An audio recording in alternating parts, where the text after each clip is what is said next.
But we do Speaking have of decks that could benefit from milling, you got to segue, Tam. Come on, you always got to segue. Speaking of decks that could benefit if they played against like an April O'Neil, we're gonna watch. Oh, this wasn't the one. I have that to one. I have to get the other one. Oh, okay. I have to.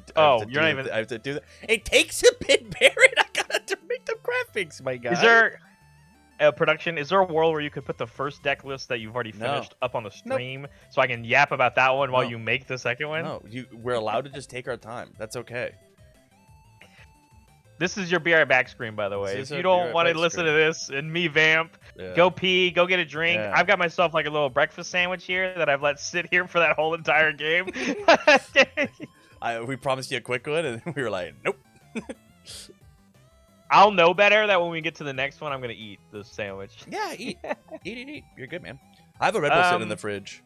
And after I'm going to talk to Chad. Yeah, that's what I'm going to do. Okay. Iggy thought that was a pretty interesting match. I honestly thought it was a pretty interesting match as well. I think it is exciting to me in general that Byakko, a character that like I think is like a mainstay in our game since he got released again. Obviously, like he struggles in certain matchups, that being one of them. But losing to April O'Neil, a brand new character, this is literally her first event that she's legal into, and you know, like having a pretty standing performance. And even if that's not like, well, if I was the April deck, I would have done this differently, or I would have built my April deck a little bit differently. That person, Annabelle showcasing that version of an April deck is still very cool. I think UniVersus players are so smart. I think UniVersus players are so well versed in finding a strategy that they want to make happen, bringing it to a tournament and showcasing it. I don't know if Annabelle's going to make day 2. I don't know if any of these players are going to make day 2. But regardless, that showcase of what Annabelle created and crafted, it worked, and he won. So, you know, it is fun to watch, and I do think it is interesting. I'm at a baseball field. This is good. I woke up this morning, and it was between rounds 3 and 4. But what doesn't bode well is that Byakko couldn't kill. I think it's hard, right? You know, I mean, literally at the beginning of the game, you're staring across a character that counters your once per turn as a 5-hander.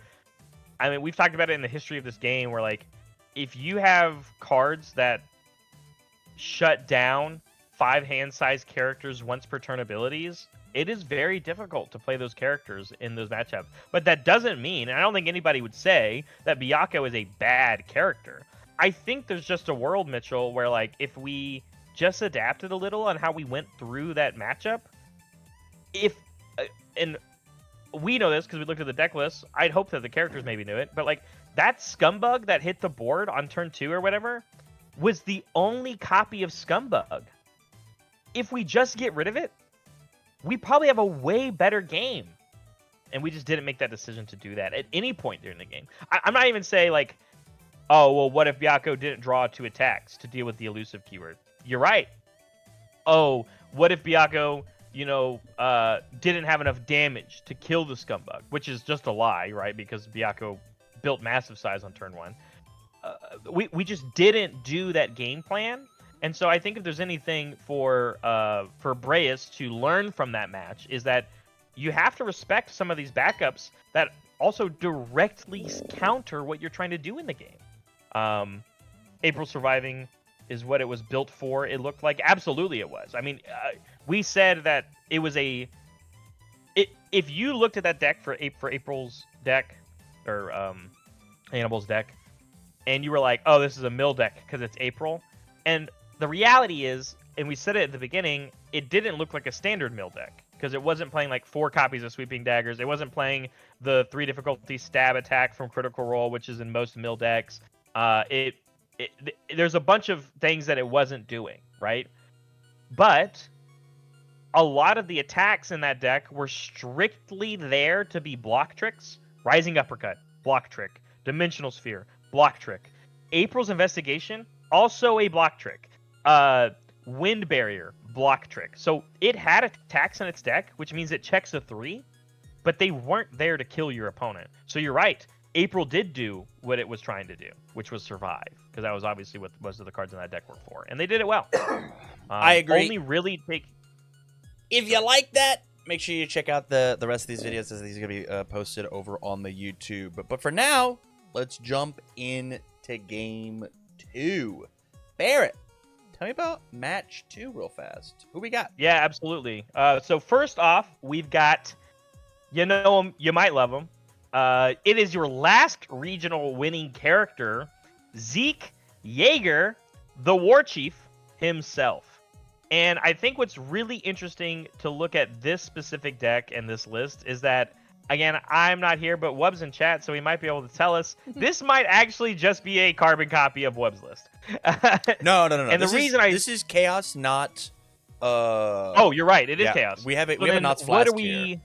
This is looking the Flask. very, much more similarly to Caden's list rather than Wub's list. Well, we've got Knockdown Blow. We've got Armored Titan Rush. This is Zeke wanting to play big 7 difficulty, punch your face in Chaos. I'm going to call it a hybrid then, because the only real benefits we have here, because you're right, we are still playing Armor Titan Rush, but the only like a lot of these cards are attuned, and I think is the biggest thing about when you look at this deck, and even you look at Web's deck and you look at Caden's deck, is yes, they were on different symbols. Caden's was the aggro one on Chaos.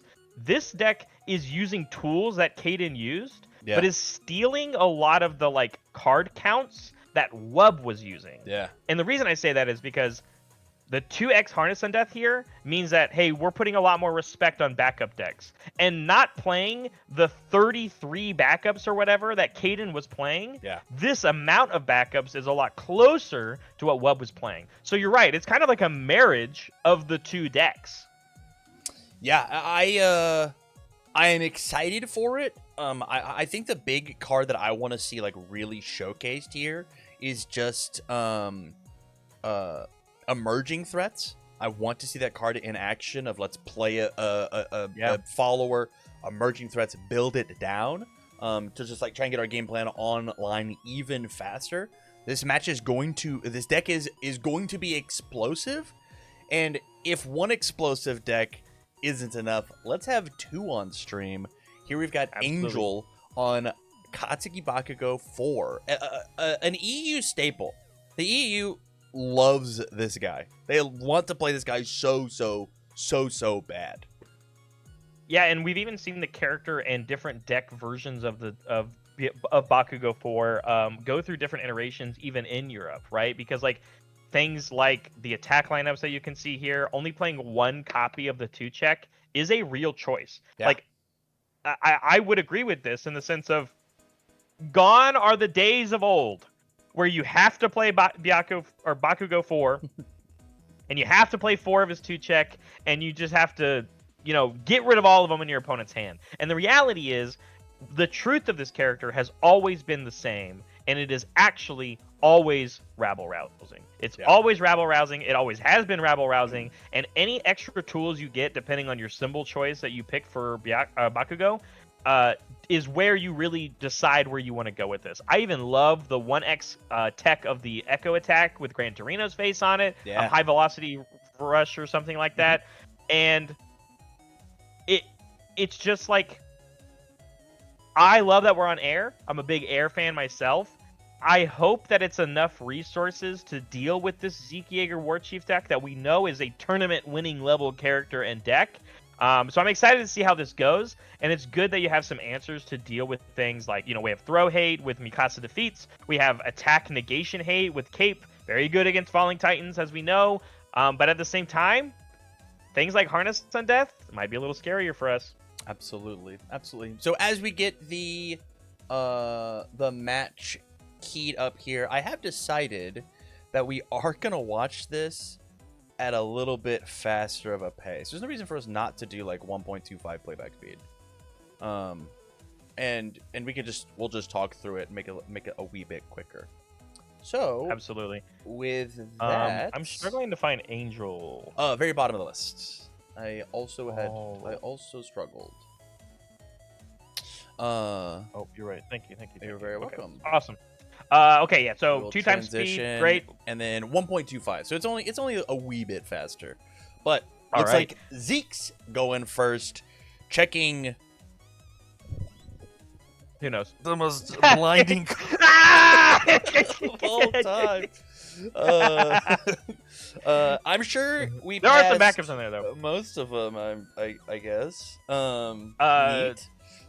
Yeah, it's just a build 3 pass, which is not the greatest, at least for this deck. But again, Zeke Yeager is not a turn 2 deck.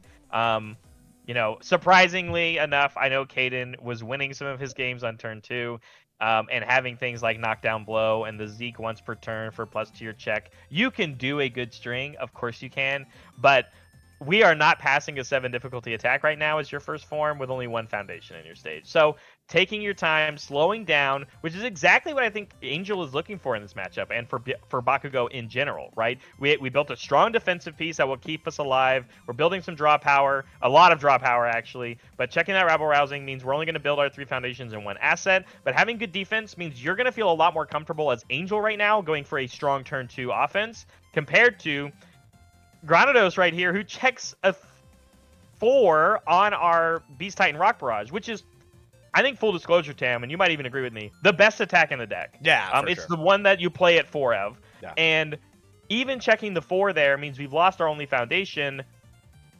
but we get to build in another backup. We get to stun 2 our opponent as well. So the question being is, depending on how far in, we're going to go ahead and press the enhance of like, hey, I'm going to have +4 to my check because I have 3 backups on my stage, +1 from the Zeke Yeager enhance.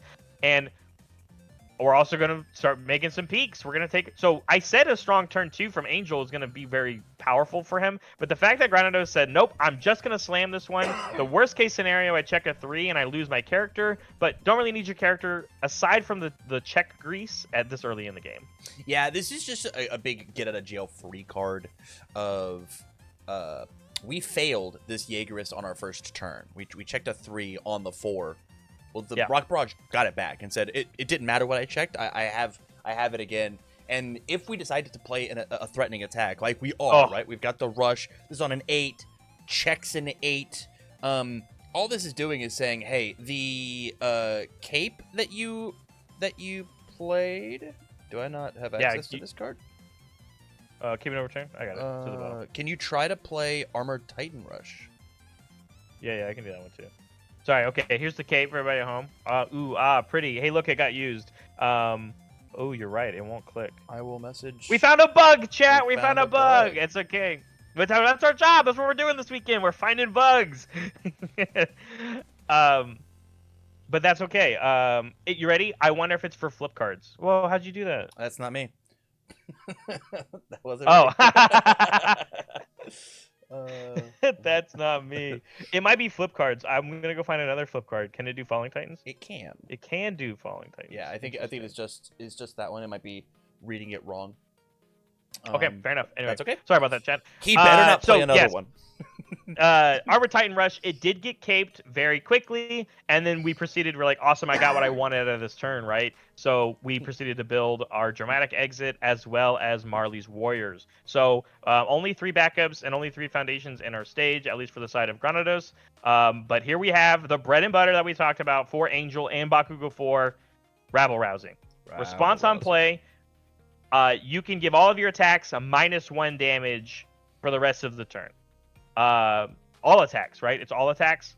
So it Yes. it works also on defense when you play it. But the point being is that -1 damage is actually not -1 damage because Bakugo says anytime your Fury or whatever attack would receive a damage penalty, you can give it +3 damage. So it still gets the damage penalty, the -1 damage, but it still is going to get the extra plus. And that's for all of your attacks, including the Spiral Wave Surge, which we're seeing hit the field. We did end up blocking that Rabble Rousing with one of our Falling Titans, getting that out of there. And of course, we now get to press our once per turn with Bakugo, which says, I'm going to kick this card out of my card pool.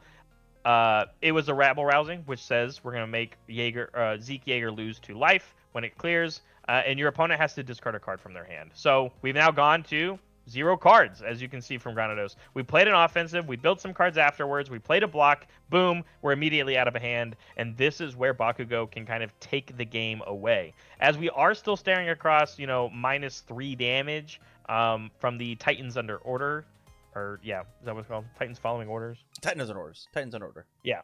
I nailed it the first time. So this is going to look a lot scarier. This spiral wave surge also gains damage from just losing 1 life, which we're easy and happy to play. And then, of course, if it does end up getting blocked, which it looks like it's not, we might. Okay, we sacked off a backup. We use the Zeke enhance, which is sacrifice a backup, gain 1 life, and draw a card. So if we do end up blocking this, you can get the block trick off of the spiral wave surge. But we're going to find out. It is a mid block too. Yeah. We just ripped it off the top. And this, good. I didn't talk about it during the deck list, Tam, but that snap being able to constantly draw cards is actually probably going to be the biggest reason why this is going to be a pretty nice matchup for Zeke Yeager versus Bakugo. Yeah, this is checking poorly on the first 2 cards, committing our entire board as Bakugo says that it's going to be tough to continue. Looping the check, yes, is nice, but we really want 2 more attacks here to like really push and punish. Because the thing that we want Grandiose to do as Zeke is to break his own board, drawing cards on his turn, so he has less to the check to be played. But if there was a reason for Zeke to do that game plan, Nezare Wave is where it's at. 4 mid for 4 becomes 4 mid for 6. Enhance +2 damage for each one of my rivals block. Now my 4 mid for 10. We're gonna take it and instantly drop down to 18. Thud right on the chin. Yeah, great turn, which is huge. Think, for Bakugo. Yeah, and we did all of that while playing this kind of closer to safety 3s deck that we typically don't see Bakugo for playing. But like you said, a lot of these attacks, these ranged Fury cards that we are seeing from this Nezare package that we haven't seen, honestly, Tam, in a long time. These are set 5 Undaunted raid cards, and they synergize very well with characters like Bakugo because they have that Fury keyword. And like you said, punishing your opponent for blocking, and characters like Zeke are very good at doing that. And we made Zeke use some resources on their stage. But of course, with those resources that we used, here comes another Beast Titan Rock Barrage, and let's build in, why not the best backup that we play in our deck? 9 Titans throughout the ages. We didn't hit that 4 count, of course, so we aren't going to get the selective committal, but the tap 2 is good enough to tap down the whole board here for Bakugo. Yeah, let's talk 9 Titans for a second. Very contentious card in the community right now. 4 difficulty, 5 check, 6 stamina, very healthy, hardy Titan card. It is 12 health across 3 turns. Respond commit after they play a move, -4 damage, or on your turn as your first enhance. So the first thing you do during your attack, commit it, lose half of its stamina to double speed or damage. A really easy way to clean up games. Right now, if we wanted to, this Beast Titan's Rock Barrage could be a 3 mid for 10, roughly half of Angel's remaining health. Yeah, very potent card. Yeah, I think a lot of people would even say, like, the reason why these decks are now able to thrive in the format is, you not only have cards that can build it in, like Beast Titan's Rock Barrage, well, that already existed, but having access and gaining this very, very potent 4 difficulty backup that normally, like, it's so good that you don't mind playing it on a 4 as the form speed of, like, building it down and whatever, which we, again, we saw cards like, emerging threats that can help you do that in the middle of a turn, but obviously it's the best one to build in with Beast Titan Rock Barrage. So really finding that synergies of, like, I'm a life character and I'm also have chaos, and combining those attune supports that have been given to these backup decks and being able to really cash in for their advantages. But we saw the Beast Titan attack come through. We didn't make it a throw, but you don't care. We did double one of its stats. It was a damage, knocking Bakugo all the way down to 9, basically telling, hey, Angel, if you don't kill me, you're dead. Yeah, especially because on the backside here, form, so anytime on your turn that instead of playing a card, you can use this ability, spend 3 of its stamina to add any range attack from your discard pile to your hand. This deck is chock full of really potent range attacks, including if there's another B-side attacks, we can do that same idea. Make it a 6 mid for 16. At this time, give it the throw. If we like that Rock Barrage, we can pick up and play it as the first move again to commit out the rest of that board. And this time, Zeke's stage defensively is way stronger. All 4 foundations up and ready. 4 backups here to be used for the pickings. Bakugo has, I think, needs to find 18 on this turn, or it might just be checkmate. And it's not looking good, because as I get a little peeksy, I think we drew 5 gray ones and this one attack, the Irate Scowl, which is going to help us potentially draw more, obviously. But, I mean, the reality is that is not enough gas, typically, to get through this defense that you're talking about. And I would normally tell you, Tam, where you're like, oh, you're talking about all the stage and stuff like that, and oh, Zeke can still block. But we're Bakugo 4. We make our opponent discard cards, and we do it really well. But as we saw already from the last offensive turn from Angel, yeah, you still got some damage through, but Zeke, Yeager says, oh, we can snap draw a card at enhanced speed whenever we want. So every attack you play, I can replenish my hand by getting rid of one of these backups. And also, if you attack into them, I can just sack them off as well, and you didn't do anything. And as we see already, he said, man, I just need cards. I'll just get rid of this 9 Titans throughout the ages. I got what I needed from it, and it's going to go right back in my discard pile to bring back with another Beast Titan Rock Barrage at some point. This draw card gain a life is going to make your life harder this turn, because, like you said, as long as that Beast Titan is on the shifted side, is in our stage, we pretty much can pick up game whenever we want. That is exactly what happened. We decided to attack the 9 Titans as Bakugo.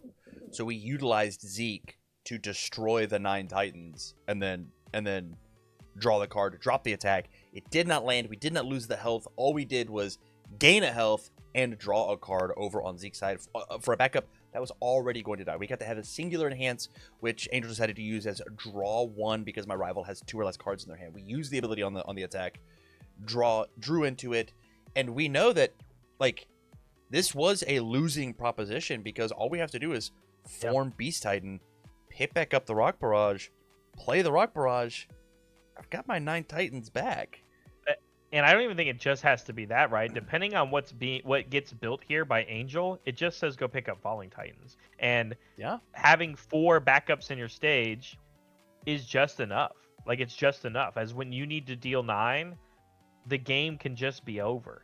And how many cards is Angel actually going to be able to block?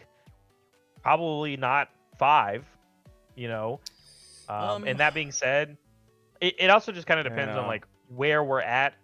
But there's the Falling Titans. Falling Titans. We're going to pick that one up. Let's see how far we can go. Angel's about to look at his hand. It is interesting. We decided not to use the Marley's Warriors to make this turn a wee bit easier. I think we might have gotten a little too excited here about the proposition. But another backup, going to the discard pile, making that Zeke transformation maybe a little bit easier. I haven't been keeping track. There's probably 10.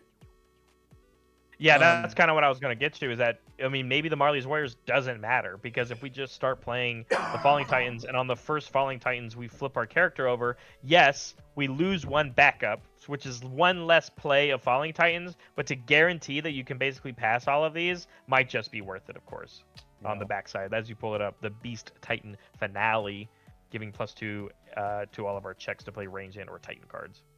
And here it is, the first one.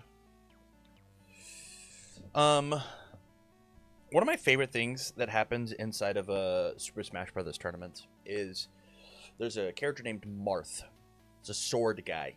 Yeah, sword guy. He's got this really kind of broken, janky grab where he can grab you from, like, what seems to be perceived as a little bit further away than normal.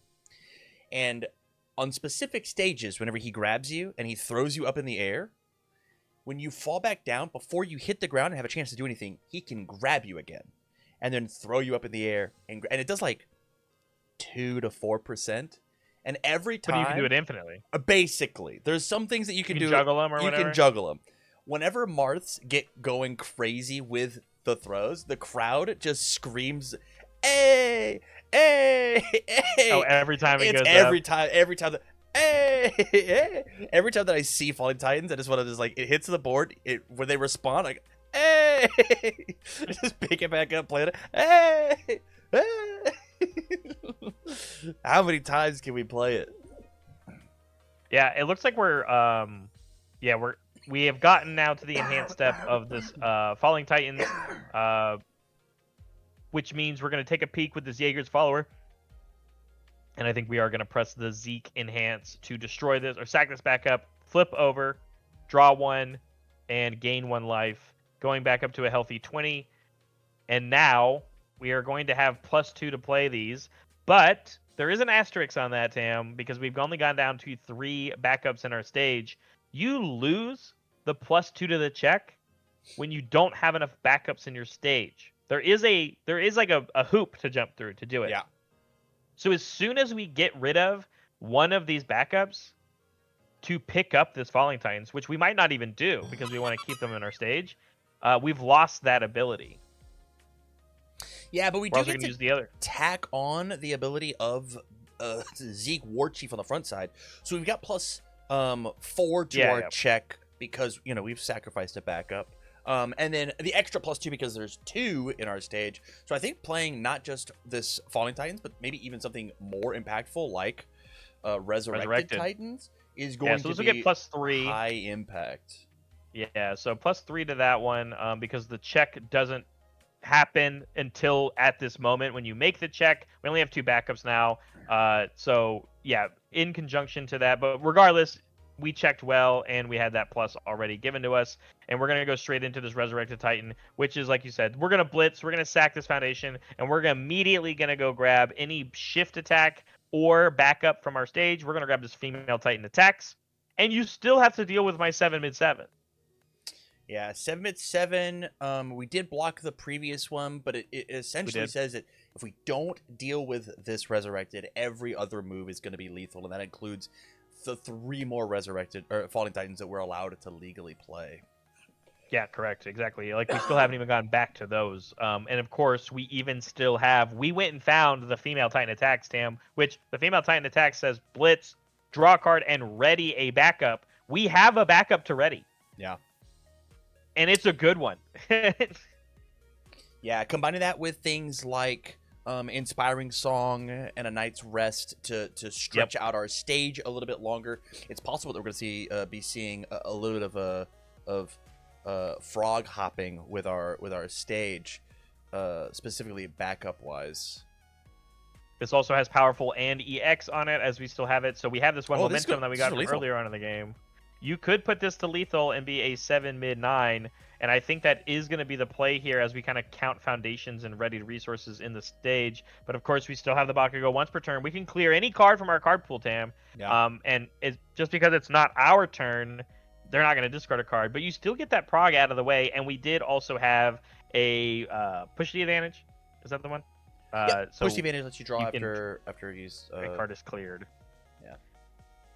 And then we are also keeping track of cards cleared, I guess. I don't know what for defensively. But good habit. I mean, so figuring out this 7 mid that we presumed to be lethal, it's actually not. It's actually a 10 mid 9.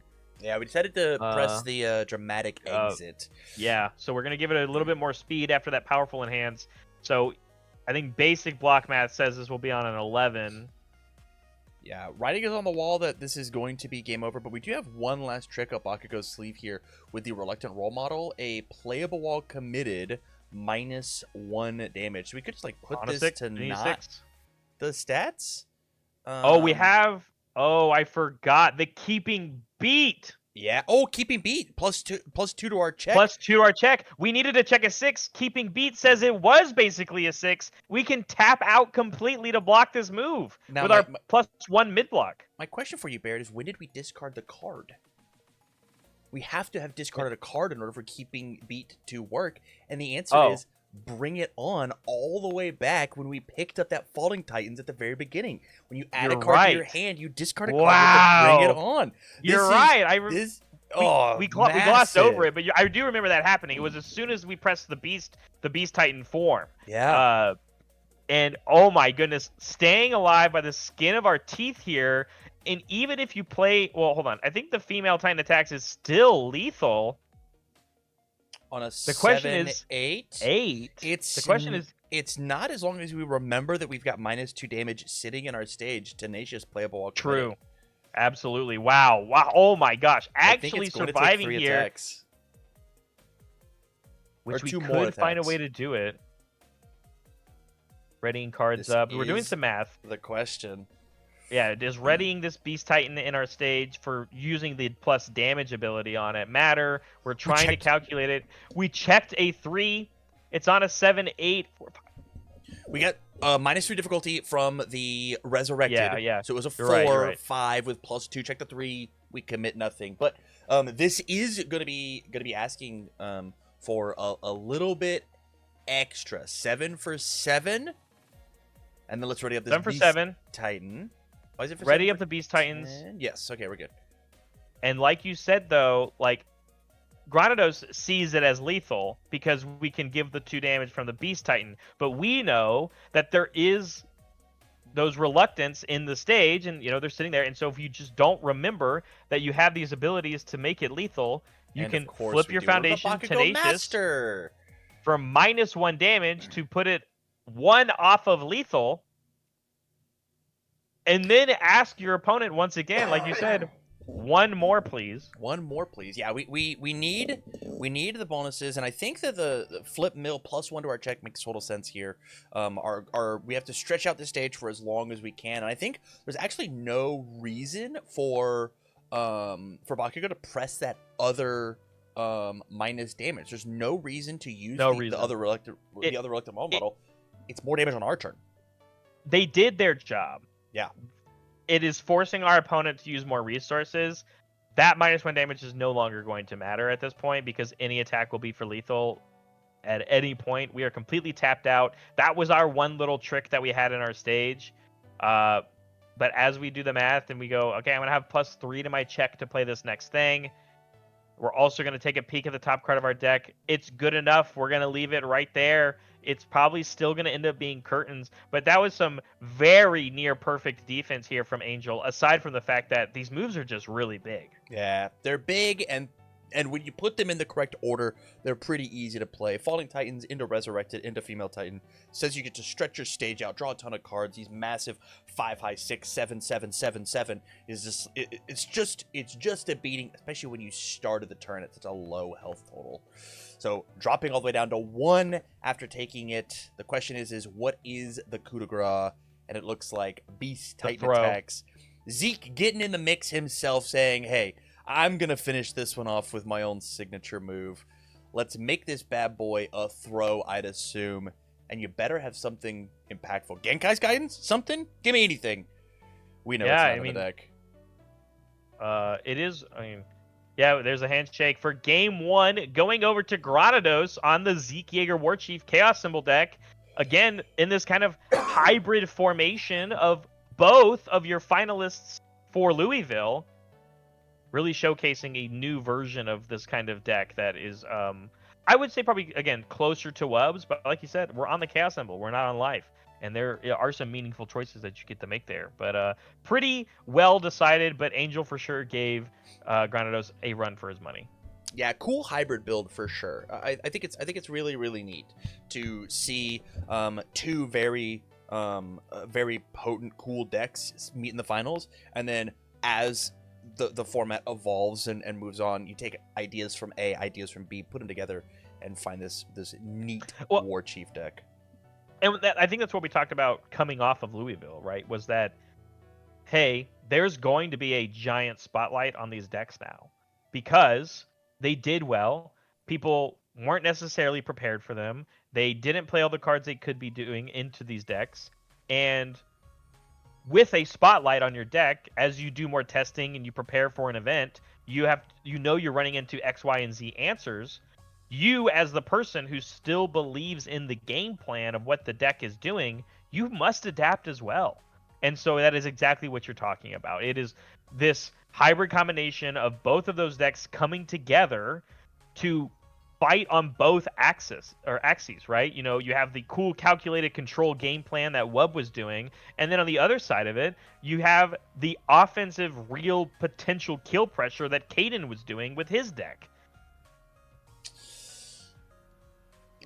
Very cool. It is. I It's know great. you're a massive fan of Warchief. I'm a massive fan of Warchiefs. Any deck that can optimally play the cool pink backup cards, I'm going to be on board. But I do want to talk a second about Angel's deck, Angel's game plan.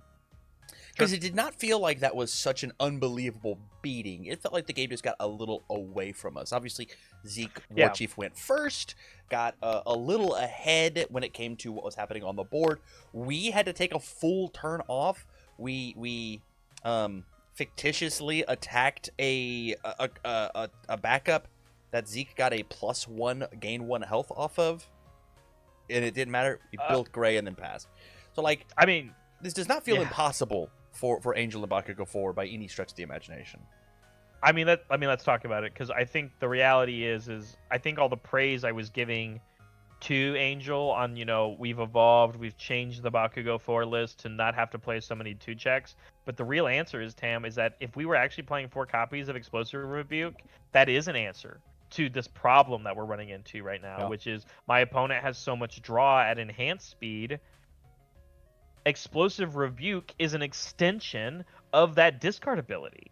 It says when you're on the Rebuke, not only are you threatening, your characters once per turn, but Rebuke itself says, kick this thing out, your opponent discards a card, which means you get to hold on to that enhance button while your opponent goes to 0 cards that we saw Granados do defensively, and it says, hey, this is hitting you. This one is hitting you. And when this deck's only playing 1 copy of Explosive Rebuke, you don't have access to that. Yeah, definitely. So it's going to be hard. A meta choice. Definitely a call. Saving control check math for a little less explosive potency in it. But again, I think Angel can do it. I think Bakugo can easily take one, if not both games, if we find a double rabble rousing turn and the foundations to match it. But we just have to set ourselves up for success that way. I think a key part of it too is, Bakugo going first versus going second does matter a lot. And we didn't go first game 1. We are now going first this game. So that, same dilemma that we even ran into as Angel went into his turn 2 after Granados played that Beast Titan Rock Barrage and put this very, very important Beast Titan, 9 Titan throughout the ages, that cannot happen this game. Granados is not allowed to play the first attack of the game if Angel so chooses so. And that matters, right? It means you don't get to sculpt the extra cards that Granados has, putting that extra pressure on that early.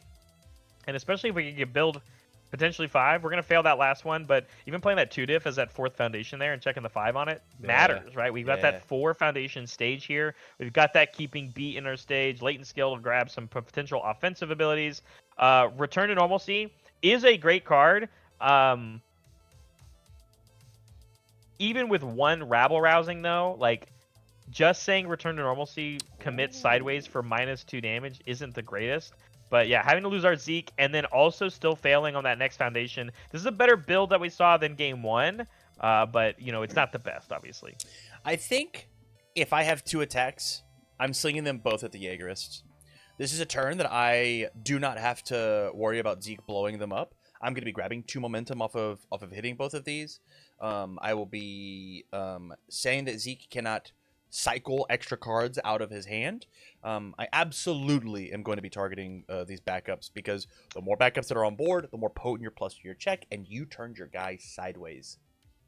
I think it's a real interesting idea, of course, and I think this is going to be the name of the game. I think is even if I see throughout these 3 regionals that we have for these next 3 weekends, is when are people actually going to make that meaningful decision, and does that adaptation function as an extra check to these backup decks? And it looks like we did shove 1 Yeagerist up.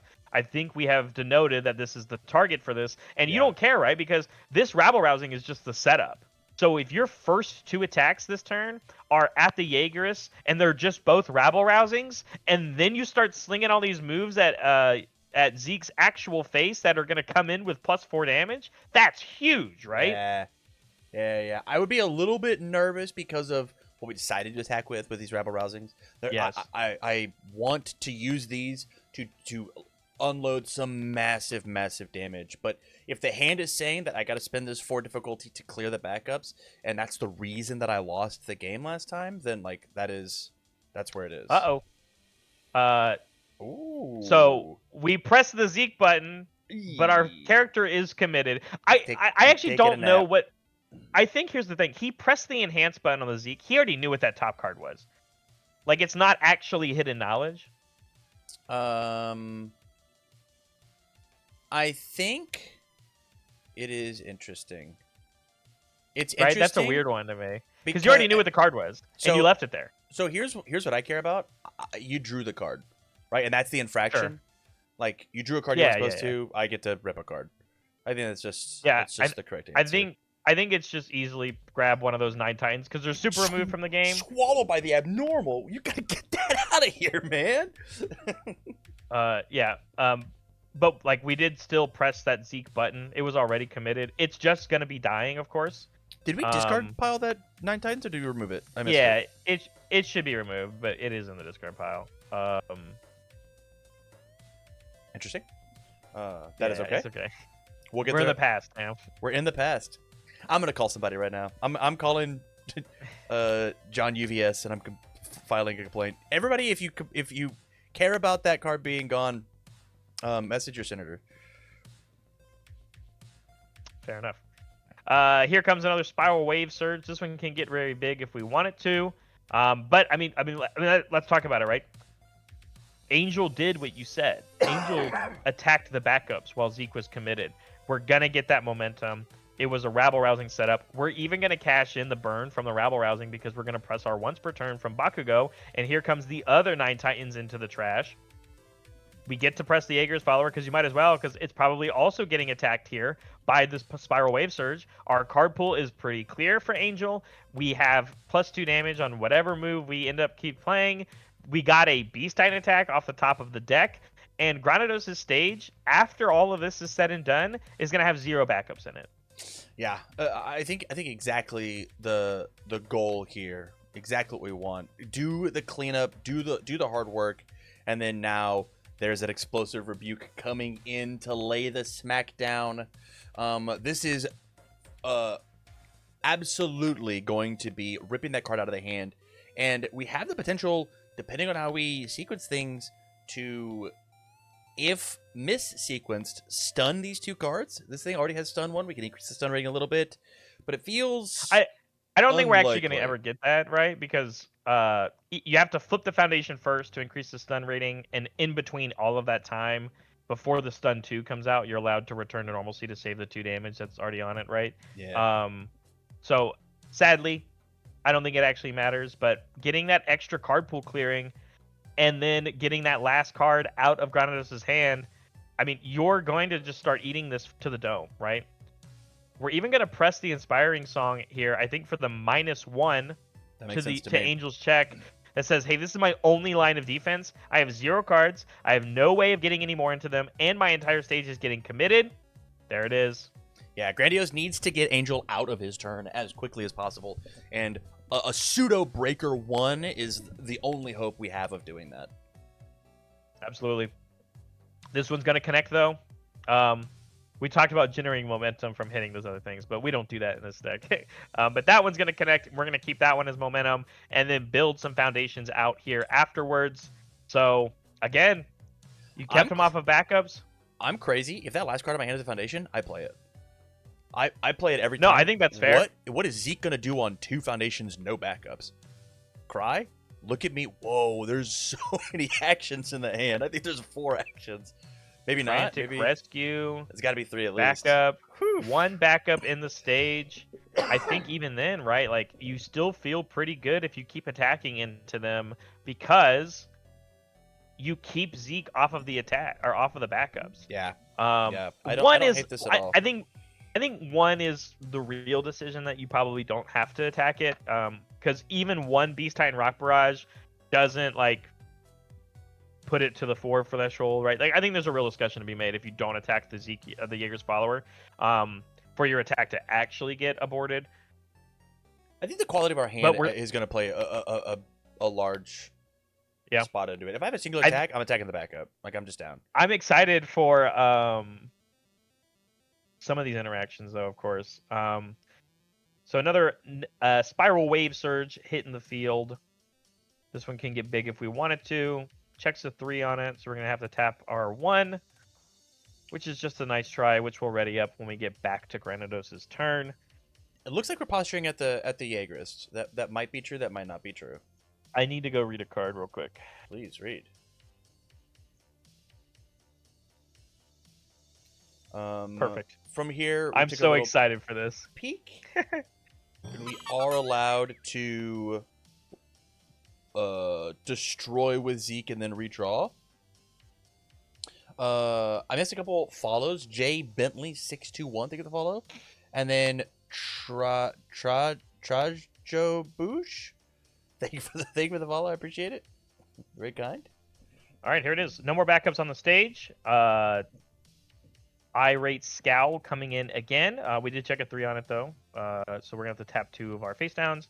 And we do get to hopefully take a benefit. We're going to get our opponent down to 2 cards in hand, I believe. 3. Maybe 3 because he drew one off of Zeke.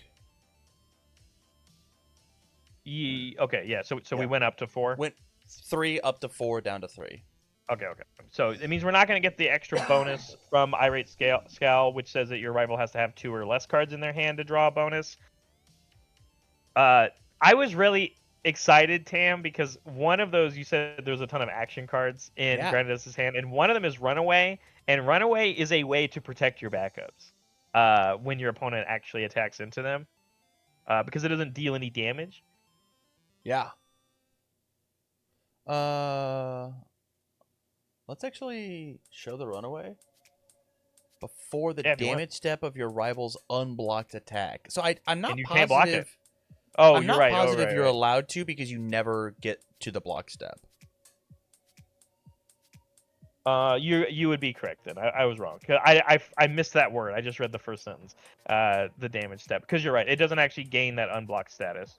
Yeah. Correct. Hey there, you can call me Tio if that's easy for you. I was the judge at the stream table for the first 3 rounds. Hell yeah, Tio. Thank you for judging. I appreciate it. Tio, what gives then, man? Why wasn't that 9 Titans perma removed from the game? I'm joking. Now, Barrett, be nice. I'm joking. The point is that there's 2 in there already. It doesn't really matter. It'll matter but it looks like if we have to flip for redraw or whatever. Looks like Kaya's Compassion, though. Yeah, Kaya's Compassion came out of the sideboard here. I don't remember what this card does. After damage from an unblocked attack, your rival must play a non-attack card as their next form. Yeah. It's an Airy Smile type thing. Okay. Yeah. Airy Smiles type effect, which we played a cape, and we built out some foundations anyway, but we did get some damage in, giving ourselves another attack into our momentum, which is nice, and we have the cape, which Granados did an incredibly good job in game 1 of getting rid of that cape on turn 2 while also restabilizing his own stage. Will we see that same kind of reciprocation? We're going to have to see, because if there's one thing that we don't have this game, Tam, is this is the only backup we're going to have in our stage, which means that check Grease isn't really there. We're going to get +2 to our check, and that's it. Yeah, Bakugo already has that by staying on beat or whatever. keeping beat feet. Beat feet? Beat feet. It's a colloquialism for running. Oh, beat feet. I got beat feet. I gotta get out of here.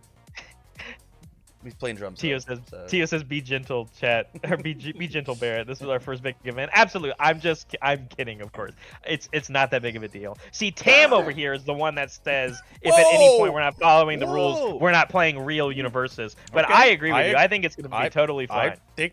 I agree. I agree. Hey, let's hash it out now. I'm joking. Harness Undeath coming in. Which is nice. This is again something that Wub was playing in his Zeke Yeager list that led to his victory that Caden wasn't, and this kind of like hybrid deck. This is a very, very powerful low block threat that, especially if you start generating some momentum in this deck, has the ability to gain echo and then actually end games, right? And it looks But like this is blocking with a yeah. Rattle Rousel. You hate to see it. You absolutely hate to see it. This is But such it a does have damage potent reduction on it. offensive turn. But gonna get the block in, and then it's just build one foundation afterwards. Not a single thing connecting against Angel. Great defense, even though it did cost you, again, that bread and butter attack of the Rabble Rousing. But we got to save our cape, Tam, and that's massive. Yeah, this is feeling significantly Bakugo favored, but 30 plays, 18. We have 10 minutes to try and tie this game up. All Grandiose has to do is survive. Wow. He's just got to make it home. I want to, as we go through the motions, Rabble Rousing coming down again. Of course, they're going to press all these buttons and stuff like that. We talked about the strength of 9 Titans, right?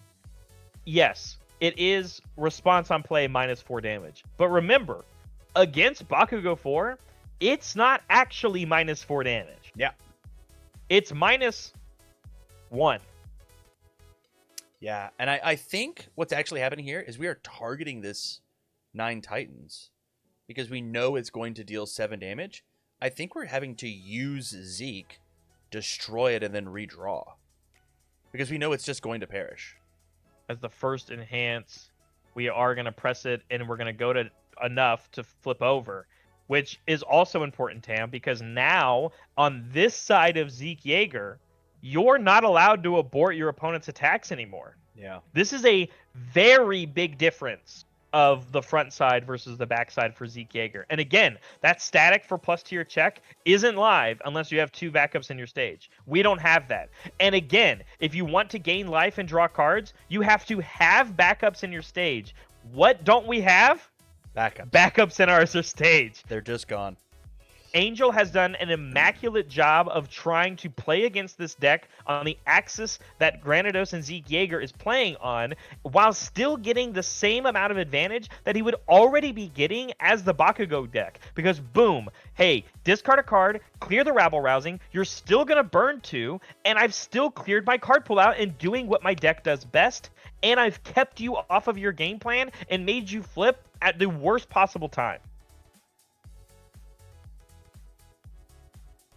We're getting trashed on for mispronouncing names. But it's an O. It is. I don't understand. It's okay. That's fair. Thank you, though. I appreciate the correction. Yeah. I am getting it wrong. And well, I apologize. It's not a correction. I apologize to everybody. It's not a correction. A correction would be like, here's how you do it correctly. It's just a complaint. Oh. Oh, okay. Granados. What are we saying? What did I say? I think we said it the whole time. I think Fidu, you're wrong.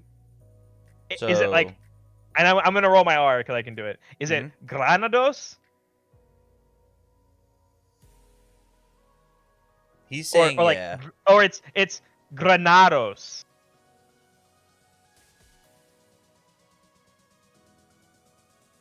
More force on the nah. Like I did. Yeah, I did it. The second one. Granados. It's Granados. I'll let you roll for both of us. You gotta woo. Yeah. You gotta go. The influx is important. For how many times people I missed mispronounce or misspell my name, I'm gonna misspell a couple other people's names. It's chill. Oh, no one spells my name right. It's okay. Yeah. So we've got the card, you know.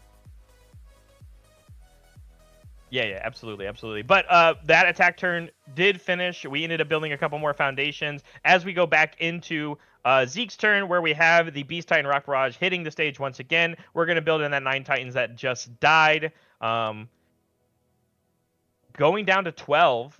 And yes, we now have a backup in our stage. But again, you have to hit 2 of them to get that check grease that Zeke wants access to. And depending on how many Beast Titan Rock Barrages we've seen, we might not have access to them. And this card is so unbelievably good at making one attack absolutely massive. Like this one, we could... Oh, we're using Zeke to just draw the card. Excuse me. Tap it sideways and draw a card, which I guess if you're challenging Angel to be like, listen, man, you just keep attacking my backups anyway before I get to use them for any sort of like real benefit, I'll just use them on my turn. And then the turn that Angel decides to stop keeping Zeke off of backups, then you can turn and use him offensively again. Oh, and of course this works too, right? So this is on a 7-8. We don't have plus to our check here. I think, yeah. I think that we are imagining once transformed, we always have plus to our check. Which is certainly going to move the needle of this game pretty significantly. It says all the hard for work everybody at home that Angel has done is not it. But it looks like we might be catching it. Hey, he says I need 2 more from you. Oh. Yeah, so it's on a 7-8. Hey, there it is. Hey, that's my man. Hold on. Is Tio in chat? Tio. Yeah, buddy, let's go. That's it. Hell yeah. Don't get rude. He said it gets corrected. Don't get rude yet. No, we give you the flowers when you get the flowers, man. Of course, that's it. I'm down. But of course, so give me 2 more. Absolutely. And you ready? That is so important because now Granados has to remember the entire tournament now that, hey, that's how your character works. You have to have 2 in your stage. And now that Angel has kept him off of 2 in his stage, it's relevant card text. And again, as we did so, we played the female Titan attacks. We're going to ready the backup. We're going to draw our card. And then we immediately turn it sideways again to gain 1 life and draw another card. I'm still very nervous, though, here. Zeke being second player. If Zeke decides to enter the hand step here again and we play some slow moves, we only have 3 minutes left on the clock. We could be looking at overtime, but it looks like we are going to pass it back to Angel and see how potent can we be. We did end up using the cape on that female Titan attacks. He said, no, thank you. Please stop. And we did. We stopped. We built 2 more backups in our stage, getting to a healthier number, building a couple more foundations, one of which being a tough skin. That's one of your chaos-only cards, I guess, that you can play in this deck. But, you know, the -3 damage on the Titans under orders isn't as relevant in this matchup, and we've already turned the 9 Titans throughout the ages sideways. So we are going to have to raw dog block a lot of these moves, and having access to like 1 return to normalcy, that's about all we got.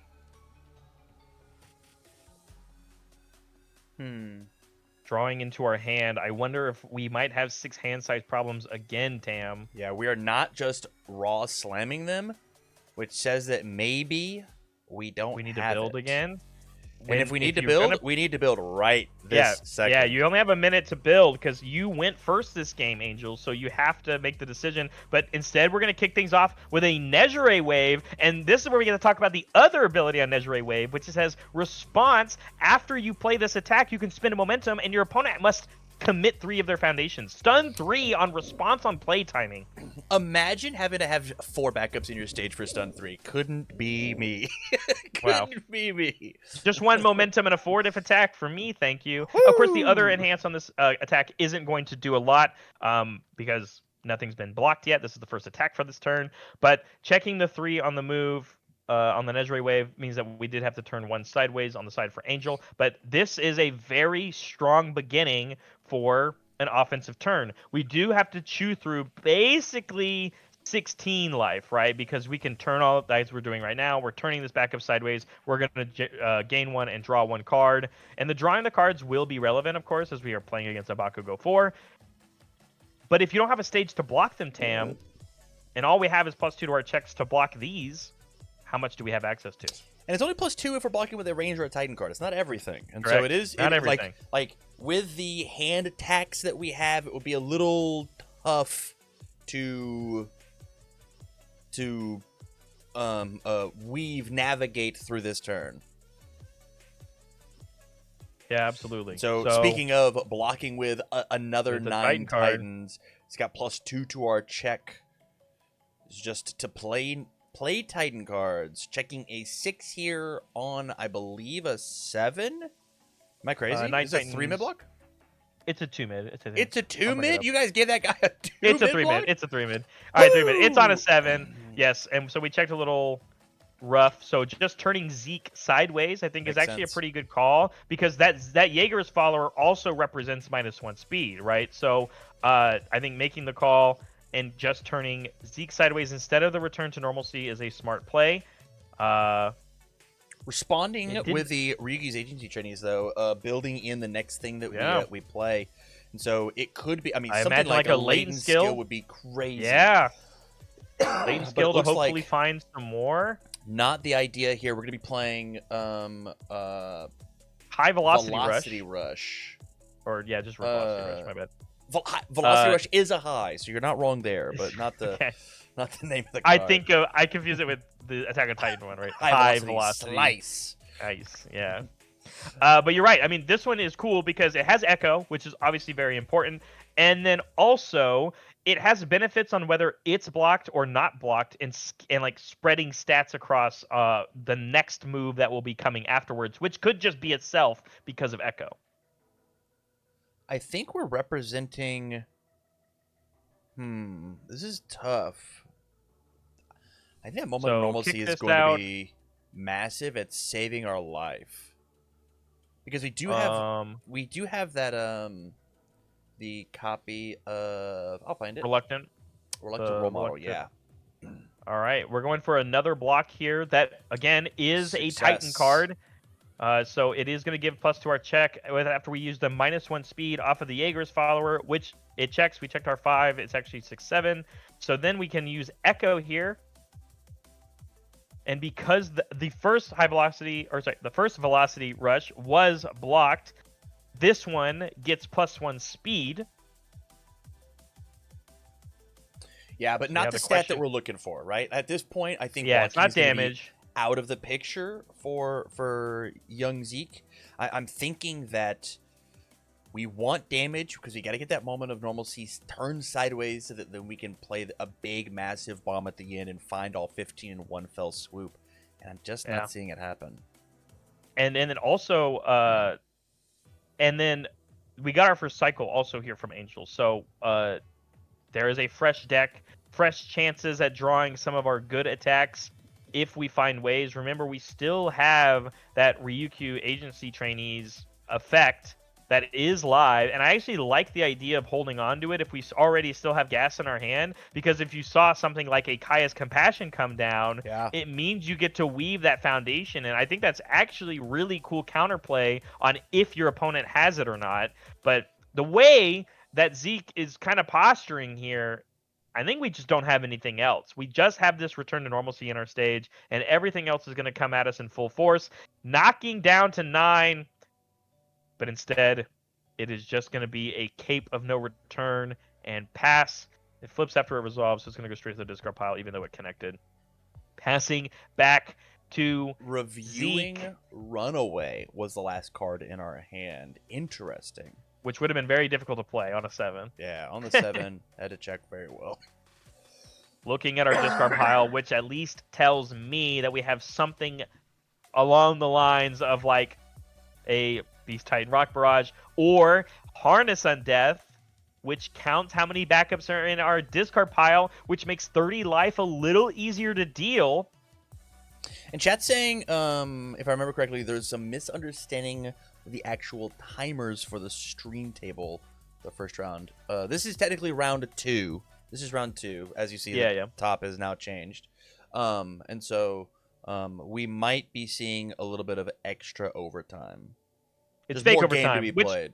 which does happen. Like, I mean, we know as commentators that sometimes the stream table gets delayed just a second or two or whatever. It doesn't get communicated, so they usually get like an extra few minutes or something. Also, not including if any judges get called, and you get some sort of time extension from stuff like that, of course. But regardless, as this Beast Titan Rock Barrage hits the board, builds in another 9 Titans, it's going to be a lot easier for us to calculate lethal, but we're going to go ahead and block this one, and we still have access to a cape defensively and a card in our hand. Knockdown blow coming in on an 8. We get +2 to our check to play it. First one we've seen of this this match, I believe, and one of the big key pieces in the hyper aggressive chaos version of Zeke Warchief. 7 high for 7, very similar to the stats we've seen in these other 7 diffs. But it says the next check to play a backup, i.e. 9 Titans, or one of these shift attacks, i.e. falling Titans, Titan attacks, or Beast Titan attacks, female Titan attacks, gets +3 to the check. So very similar to more copies of Resurrected Titans inside of your list. Well, 3 damage. It gets the 3 damage if it's one of those attacks. It gets the plus to the check regardless. Regardless, yeah, it is 3 damage. You're totally right. But but yeah, like you said, massive, it got massive caped, move. but the blitz already came through, Tam. So this is still going to come in. This is a shift attack. Armor Titan Rush is going to come in with an extra 3 damage, and we had the +3 check to play it. But we really just didn't want to deal with that 7 high 7. Okay, well, here's another 7 for 7, but actually +3 more on it, and we can turn this 9 Titans throughout the ages sideways, doubling its damage, putting it up to 18. But we're still going to press every button we can. We're going to clear this card out of our card pool. Makes sense. Yeager's follower. Me. Turn sideways, draw a card, gain a life. This Question attack is can we block it? +1/+1 from Swallow by the Abnormal. Coming in 7 for 19. Come on, give me one more. Make it 20.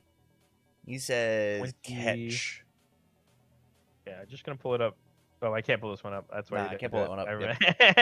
Yep. Yeah, so I mean, 24. 24 damage represented. We did block the first one. We caped the second one. We are at 30. This isn't lethal, but it sure is a big chunk and says that any attack after it is. And remember, we are still Zeke Yeager, the backside of it. Finale, which means we still have +2 to our check. But that's not an attack. That's not an attack. We did try. Because I want to play down another backup. I wanted the whole squad in the stage with me. So smart. So smart.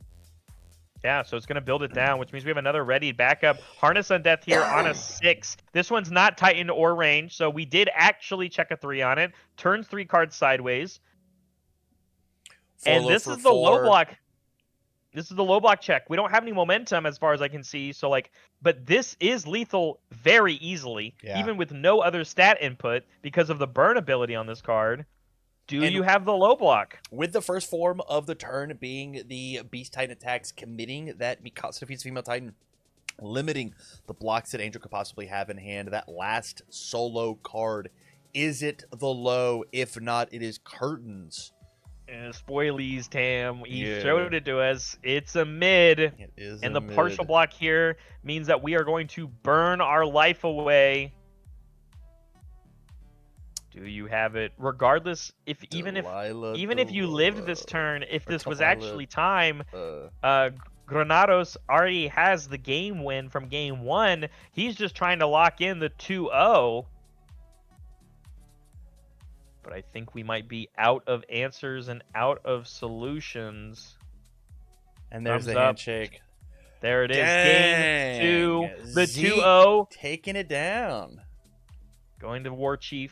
And this hybrid version of the Louisville winners and finalists decks. Looking to something really cool and spicy.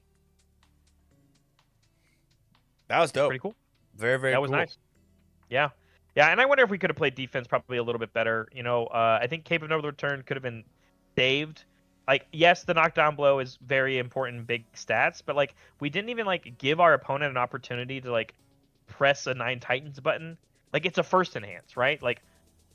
Make them use something, and there would be less damage that would be coming from something like the Armor Titan blow, or Armor Titan Rush down. But that still being said, it was a great game plan. Game 2 was significantly better, I think, from Angel, at least when it came to that matchup. The adaptation and adjustment that he made, taking down the backups and making Granados play on a different axis that was maybe a little bit more uncomfortable, I think did matter.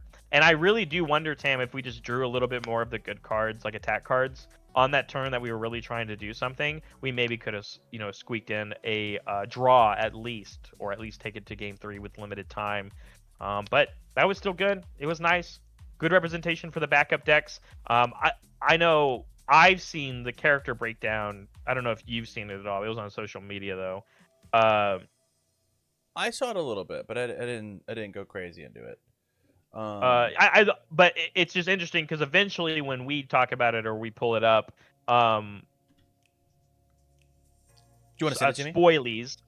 Oh, sure, yeah, but yeah, the big spoilie on it is that at least in the pie chart, there aren't a lot of backup decks represented here. So that Zeke deck might actually end up being like one of the only ones in a top cut if Granados continues to have a good run. You know, after obviously ending that round hopefully at 2-0. But yeah, I can pull it up for you. It's in the